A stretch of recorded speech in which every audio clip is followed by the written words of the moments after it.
दोस्तों, हम लोगों को हमेशा लगता है कि पुण्य कर्म करने वालों को स्वर्ग की प्राप्ति होती है तथा पापी नीच क्रूर लोगों को नरक में जाना पड़ता है। लेकिन आप गलत है। इस कथा के माध्यम से हम आपको बताएंगे कि स्वर्ग में जाने का असली हकदार कौन है और वह कौन से कर्म है जिससे आपके सारे कष्ट और पाप समाप्त हो जाते हैं।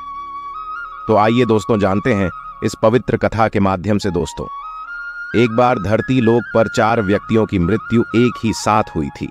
वे सभी लोग विचारों में अलग अलग और अलग अलग प्रदेश के रहने वाले थे। केवल संयोग से ही उन चारों का अंत एक ही समय पर हो गया था। एक ही समय पर यम के दूत उन चारों को लेने के लिए आए थे। मरने वालों में एक तो किसी प्रदेश का राजा था, दूसरा बड़ा धनी व्यापारी था, तीसरा एक पूजा पाठ करने वाला पंडित था और चौथा गरीब मजदूर था जो दिन भर मेहनत करके अपने परिवार का पालन पोषण करता था। चारों की आत्माओं को लेकर यमदूत मृत्यु के देवता धर्मराज की सभा में आकाश मार्ग से लेकर चारों आत्माओं को जा रहे थे। जब यमराज दूत उन चारों आत्माओं को लेकर यमराज के सभा में पहुंचे तो उनके सम्मुख जाकर खड़े हो गए। वे चारों सोच रहे थे कि कौन स्वर्ग में जाएगा और कौन नरक में जाएगा। यमराज अपने आसन पर विराजमान नहीं हुए थे। उससे पहले ही चारों आपस में बातचीत करते हुए स्वयं को ही स्वर्ग का मिलना चाहिए। ये कहने लगे। सबसे पहले राजा कहने लगा, देखो, मुझे तो धर्मराज पक्का स्वर्ग में ही भेज देंगे, क्योंकि मैं एक विश्व विख्यात राजा हूं। मैंने अपने अनेक सद्कर्मों से धरती लोक पर अपना खूब नाम कमा आया है। चारों तरफ लोग मेरे अच्छे कर्मों की चर्चा करते हैं। कभी भी कोई मेरे द्वार से खाली हाथ नहीं गया। जो भी आया मैंने उसे इतना दिया कि वह जीवन भर मेरा नाम नहीं भूल पाया है। हर तरफ मेरे नाम का यश अवगान हो रहा है। मेरे द्वारा लुटाए गए दान से लाखों लोगों को खाने को अन्न मिला और रहने को आसरा मिला। इसलिए मेरे कर्मों को देखते हुए धर्मराज मुझे पक्का ही स्वर्ग में भेजेंगे। दोस्तों, राजा की बात सुनकर वह धनी व्यापारी कहने लगा, हे भाई, मैंने तो पृथ्वी लोक रहकर खूब धन कमाया और उस धन से मैंने लाखों लोगों की सहायता की है। मैंने अपनी कमाई का 11वां हिस्सा सदैव दीन दुखियों की सहायता में उपयोग की है। मेरे शुभ कर्मों को देखते हुए धर्मराज मुझे ही स्वर्ग में भेजेंगे और यह बात मैं पहले से ही जानता हूं। व्यापारी की बात सुनते ही पंडित जी कहने लगे, अरे भाई, क्यों फिजूल की बातें कर रहे हो? स्वर्ग में जाना कोई आसान काम नहीं है। स्वर्ग में जाने के लिए दान के साथ साथ पूजा पाठ करना पड़ता है। इसलिए स्वर्ग में प्रस्थान तो मैं ही करूंगा, क्योंकि मैंने भगवान का खूब पूजा पाठ किया है। पूरा जीवन मेरा पूजा आराधना में बीता है। मेरे शुभ कर्मों के कारण मेरे लिए ही धर्मराज स्वर्ग का दरवाजा खोलेंगे। यह बात मैं अच्छी तरह से जानता हूं। जब इस प्रकार तीनों ने अपनी अपनी बातें की और अपने अपने विचार रखें, फिर वह तीनों लोग उस चौथे व्यक्ति मजदूर की ओर की देखते हैं कि अब यह क्या कहता है। क्या इसने भी कोई अच्छा काम किया है या नहीं, या फिर इसका पूरा जीवन मजदूरी करते हुए दूसरों के अधीन रहकर ही बिता है। दूर उन सब की बातों को चुपचाप नीचे नजरें झुकाए खड़ा सुनता रहा और वे तीनों बड़े गर्व से अपनी प्रशंसा में झूठे थे। तभी धर्मराज अपने साथी चित्रगुप्त के साथ दरबार में हाजिर होते हैं। चित्रगुप्त के हाथों में एक मोटी सी किताब थी जिसमें समस्त प्राणियों के कर्मों का लेखा जोखा लिखा था। धर्मराज अपने आसन पर विराजमान होते हैं।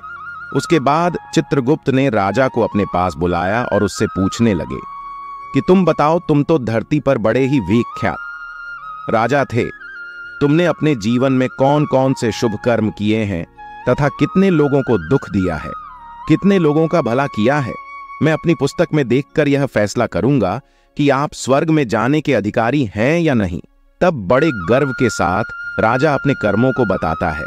हे भगवान, मैं एक बहुत बड़े राज्य का स्वामी था। मेरा राज्य बड़ा ही समृद्ध और खुशहाल था। मेरे राज्य में दिनहीन गरीब लोग बहुत ही कम थे। सब मेरी छत्र छाया में बड़े आनंद के साथ जीवन यापन कर रहे थे। मैंने अपने राज्य के लोगों को किसी चीज की कमी नहीं होने दी। मेरे यहाँ हर भूखे को भोजन मिलता था। लाखों की धन मोहर उन्हें रोज दान में दी जाती थी। प्रजा के लोग मुझसे बहुत खुश रहते थे। दिन रात में यही मेरे जीवन के अच्छे कर्म हैं। राजा की बात सुनकर चित्रगुप्त ने अपनी पुस्तक उठाई और उसमें देखने लगे। पुस्तक में देखकर उन्होंने राजा को बताया कि तुम जो कह रहे हो वह सर्वथा सत्य है। तुमने अपनी प्रजा को बहुत सुख दिया है, परंतु इसके साथ साथ तुमने बहुत बड़ा अपराध भी किया है। तुमने अपनी राज्य की सीमा को बढ़ाने के लिए जितने युद्ध लड़े हैं, उन युद्धों में हजारों लाखों की संख्या में सैनिकों ने अपनी जान गंवाई है। उन सब की मृत्यु का कारण तुम बने हो। उनके परिवारों को, उनके बच्चों को अनाथ करने वाले तुम हो। उनके स्त्रियों को विधवा बनाने वाले भी तुम हो। उनकी मां की गोद भी करने वाले तुम हो। तुमने अपने ही सैनिकों के हजारों परिवारों को हमेशा दुख दिया है। युद्ध लड़कर राज्य बढ़ाने से अच्छा था कि तुम अपने पड़ोसी देशों से मित्रता करके उनके साथ व्यापार बढ़ते, आपका राज्य तब भी समृद्ध और संपन्न रहता।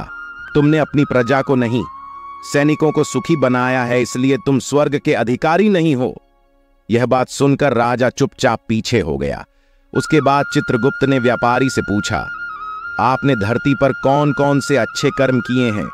तब व्यापारी कहता है, हे भगवान, मैंने धरती पर जितना धन कमाया उसका 11वां भाग अच्छे कामों में लगाया। लाखों लोगों को भोजन कराया, कई आश्रमों को दान दिया है, कई बेघर लोगों को अपने धन से भर दिया है, कई शहरों में मंदिरों का निर्माण कराया है, कई जगह पर धर्मशालाएं बनवाई हैं, प्रत्येक तीर्थ में भंडारे करवाए हैं। यही मेरे जीवन के अच्छे कर्म हैं। व्यापारी की बात सुनने के बाद चित्रगुप्त ने अपनी पुस्तक खोली, जिसमें उसके जीवन के सारे अच्छे बुरे कर्म लिखे हुए थे। चित्रगुप्त ने बताया कि देखो, तुम जो कहते हो वह सत्य है। तुमने धरती पर खूब दान धर्म किया है, पर तुम्हारा पाप यह है कि तुमने धरती पर जो दान धर्म किया है वह तुमने उस पैसे से किया है जिसको कमाने के लिए तुमने बहुत झूठ बोला है। तुमने बहुत ठगी की है, कई चीजों में मिलावट करके बेचा है, नकली चीजों को असली के दाम में बेचा है, कितने व्यापारियों को रास्ते से हटाया है।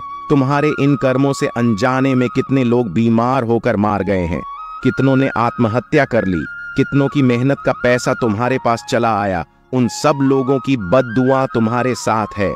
तुमने जो कुछ भी अच्छा काम किया है वह कर्म शून्य हो गया है, इसलिए तुम्हारे पास भी तुम्हारा कोई शुभ कर्म नहीं है। तुम स्वर्ग में जाने के अधिकारी नहीं हो। चित्रगुप्त की बात सुनकर व्यापारी भी बड़ा उदास होकर पीछे हो गया।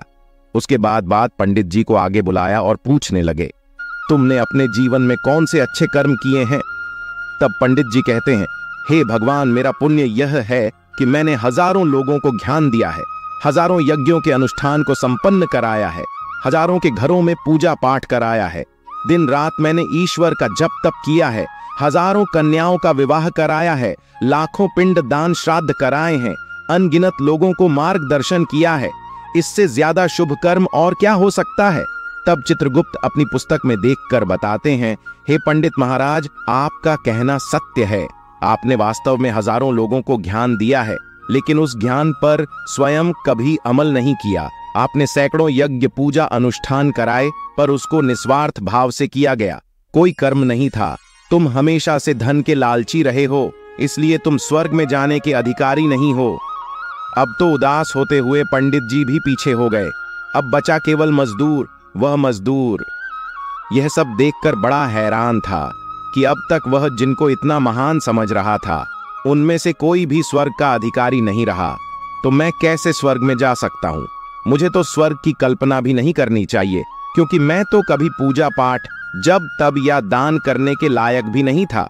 तो शुभ कर्म कहाँ से करता? मैं तो मेहनत मजदूरी करके सारे जीवन अपने परिवार का भरण पोषण करता रहा। वह मजदूर यह सब बातें सोच ही रहा था। इतने में ही चित्रगुप्त ने उसे भी आवा लगा दी और उससे पूछा, किंतु वह मजदूर तो पहले से ही कहने लगा, भगवान, मैंने धरती पर एक गरीब के घर में जन्म लिया था।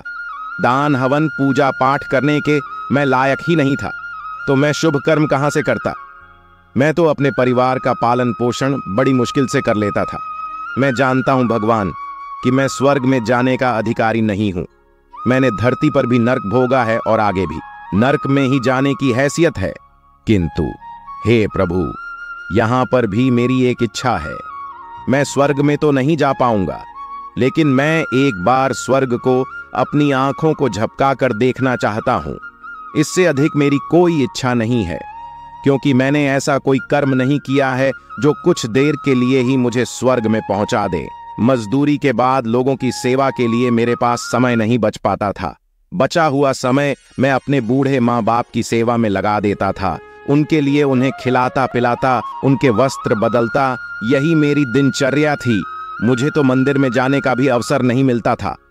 मजदूर की बात सुनकर चित्रगुप्त ने अपनी पुस्तक में देखकर पूछा, हे मानव, तुम ध्यान से सोचकर बताओ कि तुमने कभी तो कोई शुभ कर्म किया होगा। तब मजदूर अपने पूरे जीवन के घटनाक्रम को याद करता है। तब उसे याद आता है कि एक बार उसे बहुत तेज भूख लगी थी। वह रोटी खाने के लिए बैठा ही था। कितने में वहां एक बहुत ही कमजोर बीमार कुत्ता टहल हुआ आ गया, जो ठीक से चल भी नहीं पाता था। वह आकर मेरे सामने बैठ गया और मेरी रोटी की ओर गौर से देखने लगा। मैं समझ गया कि वह कुत्ता बहुत भूखा है। मेरे अंदर से आवाज आई कि बेजुबान जानवर को छोड़कर तू अकेला कैसे खा सकता है। मैंने वह रोटी स्वयं न खाकर उस कुत्ते को खिला दी। उस दिन मैंने पूरे दिन भूखे पेट रहकर ही काम किया था। मजदूर की बात सुनकर चित्रगुप्त मुस्कुराए और उसका हाथ पकड़कर बड़े सम्मान के साथ उसे स्वर्ग में लेकर गए और बोले, वास्तव में आप ही स्वर्ग में रहने के अधिकारी हो। प्राणियों पर दया दिखाना ही सबसे बड़ा शुभ कर्म है। मनुष्य जो भी कम निस्वार्थ भाव से करता है, वास्तव में उसका ही उसे सबसे बड़ा पुण्य मिलता है। निस्वार्थ भाव से किया गया जन कल्याण के लिए एक छोटे से छोटा काम भी आपके सैकड़ों पापों को नष्ट कर देता है। लोगों से लालच, मोह और स्वार्थ के वशीभूत होकर किया गया शुभ कर्म भी फलदायी नहीं होता है। इसलिए ध्यान रहे, जीवन में अच्छे कर्म अच्छी भावना के साथ करना चाहिए। ऐसा नहीं होना चाहिए कि आपने किसी से धन छीनकर या चुराकर कर्म में लगा दिया हो तो वह धन आपको कभी नर्क किया हो और बाद में उसी धन को दान पुण्य में जाने से नहीं उभर सकता। दोस्तों, स्वर्ग में वही व्यक्ति जाता है जिसने निष्काम निस्वार्थ भाव से प्राणियों की सेवा की हो। भले ही उसने जीवन में एक पैसा भी दान न किया हो, पर वह जिस लायक था, अपनी सामर्थ्य के अनुसार उसने निस्वार्थ भाव से जो भी काम है वही उसकी मुक्ति का रास्ता तय करता है। तो आशा करते हैं आपको यह